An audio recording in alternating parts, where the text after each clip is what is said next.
ഇപ്പോ ഇങ്ങനെയൊരു കേസ് ഉയർന്നു വന്നില്ല എന്ന് കരുതുക, സങ്കല്പിക്കുക. ഇങ്ങനെ ഒരു കേസ് ഉയർന്നു വന്നില്ല. അങ്ങനെയാണെങ്കിൽ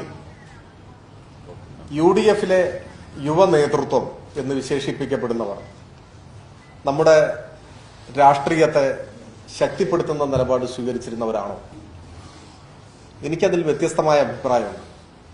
സാധാരണഗതിയിൽ യുവാക്കൾ രാഷ്ട്രീയ നേതൃത്വത്തിലേക്കൊക്കെ കടന്നു വരുമ്പോൾ ഒരു തിരുത്തൽ ശക്തിയായിട്ടൊക്കെ വരുന്നു എന്നാണ് വിലയിരുത്തപ്പെടാറ്. അല്ലെങ്കിൽ അങ്ങനെ ഒരു പങ്കാണ് അവർ നിർവഹിക്കാറ്.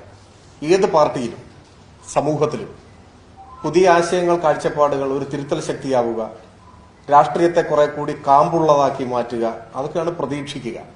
എന്നാൽ കുറച്ചു കാലമായി UDF-ൽ യുവ നേതാക്കന്മാരായി ഉയർന്നു വന്നവർ നമ്മുടെ രാഷ്ട്രീയത്തെ കൂടുതൽ കരുത്തുള്ളതാക്കി മാറ്റാൻ, കാമ്പുള്ളതാക്കി മാറ്റുന്ന സംഭാവനകളാണോ നൽകിയിട്ടുള്ളത്? അല്ല എന്ന് മാത്രമല്ല, രാഷ്ട്രീയത്തെ അരാഷ്ട്രീയമാക്കുന്നതിനാണ് ഇവരെല്ലാം നേതൃത്വം കൊടുക്കുന്നത്. ഞാൻ ഏതെങ്കിലും ഒരു വ്യക്തിയെക്കുറിച്ചല്ല പറയുന്നത്. ഞാൻ വ്യക്തിപരമായി ആരെങ്കിലും പ്രത്യേകമായിട്ട് ആക്ഷേപിക്കാനോ വിമർശിക്കാനോ ആഗ്രഹിക്കുന്നുമില്ല. പക്ഷെ പൊതുവിൽ ഈ ഒരു വിമർശനം ശക്തമാണ്. സമൂഹത്തെ അരാഷ്ട്രീയവൽക്കരിക്കാനാണ് ഇവർ ശ്രമിച്ചത്. തീർത്തും അനുചിതമായ രീതികളും ശീലങ്ങളുമാണ് ഉയർത്തിക്കൊണ്ടുവന്നത്. നവമാധ്യമങ്ങളുടെ സൃഷ്ടിയായി നേതാവാകുക, നവമാധ്യമങ്ങളിൽ തന്നെ ജീവിക്കുക, അതാണ് ലോകം എന്ന് ധരിക്കുക, അതിലൂടെ അപ്രമാദിയാകാം എന്ന് ചിന്തിക്കുക, വൻ തുക മുടക്കി ഓൺലൈൻ പ്രൊമോഷനുകൾ, ഓൺലൈൻ ചാനലുകളെ വിലക്കെടുക്കുക, ഓൺലൈൻ പ്രൊമോഷനുകൾ നടത്തുക, പോകുന്നിടത്തെല്ലാം ഒരു ക്യാമറ ടീമുമായി പോവുക. നമ്മൾ കാണുന്ന കാര്യമായിരുന്നില്ല. റീലുകൾ, നല്ല സാങ്കേതിക തികവാർന്ന റീലുകൾ ചിത്രീകരിക്കുക, അതിങ്ങനെ പ്രചരിപ്പിച്ചുകൊണ്ടേയിരിക്കുക. ഒരു പാരലൽ വേൾഡിൽ വൻ പണം മുടക്കി ഇത്തരത്തിലുള്ള സെൽഫ് പ്രൊമോഷൻ സംഘടിപ്പിച്ച് അങ്ങനെ നേതാവായിട്ട് നിൽക്കുക. ഇവരാരെങ്കിലും രാജ്യം നേരിടുന്ന വെല്ലുവിളികളെക്കുറിച്ച്, മതനിരപേക്ഷത നേരിടുന്ന ഭീഷണിയെക്കുറിച്ച്, വർഗീയതയുടെ അപകടത്തെക്കുറിച്ച് ഗൗരവമായിട്ട് എവിടെയെങ്കിലും സംസാരിക്കുന്നത് നിങ്ങൾ കേട്ടിട്ടുണ്ടോ?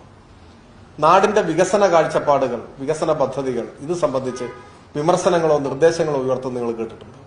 അതിന് പകരം നവമാധ്യമങ്ങളുടെ ചില ശൈലികളിൽ വിദ്വേഷത്തിൻ്റെതായ ഒരു തലം സൃഷ്ടിക്കുക, അതല്ലേ ഉണ്ടായിരുന്നത്?